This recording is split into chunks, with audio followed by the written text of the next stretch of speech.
এই হচ্ছে আমাদের আগরতলা। আগরতলাতে এই পাঁচটা জলপরি দিয়ে একটি মেলা হয়েছে। তোমরা কি জানো এটা কোন জায়গাতে? এটা আগরতলা আস্তবল ময়দানে। জলপরি এবং অ্যাকোয়ারিয়াম, অনেকগুলি মাছ একসঙ্গে, বড় বড় অ্যাকোয়ারিয়াম, জলপরি এবং বিভিন্ন মেলা বসেছে। অনেক মানুষ এসেছে, তাই আমিও এলাম দেখতে। বন্ধুরা দেখো কত সুন্দর লাগছে জলপরি, কিন্তু তার টিকিট হচ্ছে 150 টাকা। 150 টাকা দিয়ে এই জলপরি দেখার কি কোনো মানে আছে? আমি বুঝতে পারছি না। আমার তো খুব শরীরটা পুড়াচ্ছে এই জলপরি দেখার জন্য। দেখো সত্যি কি জলপরি আছে?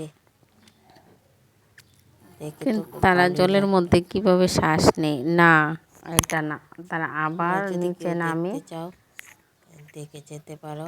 একবার নিচে নামে, একবার উপরে ওঠে। আগরতলা আস্তবল ময়দানে, মানে স্বামী বিবেকানন্দ ময়দান। দুইটা জলপরি আছে এখানে।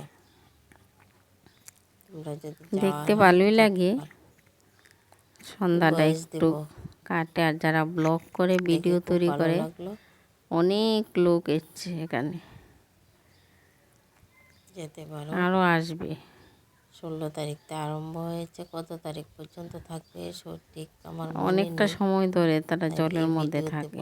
হয়তো তারা ট্রেনিং নেওয়া আছে। আগরতলা, ত্রিপুরার বিভিন্ন প্রান্ত থেকে মানুষ আসছে। দেখতে ভালোই লাগছে, কিন্তু সন্ধ্যাটা চা টিফিন খেয়ে অনেকটা সময় ঘুরে আগরতলাতে সন্ধ্যাটা একটু এনজয় করা গেল। 150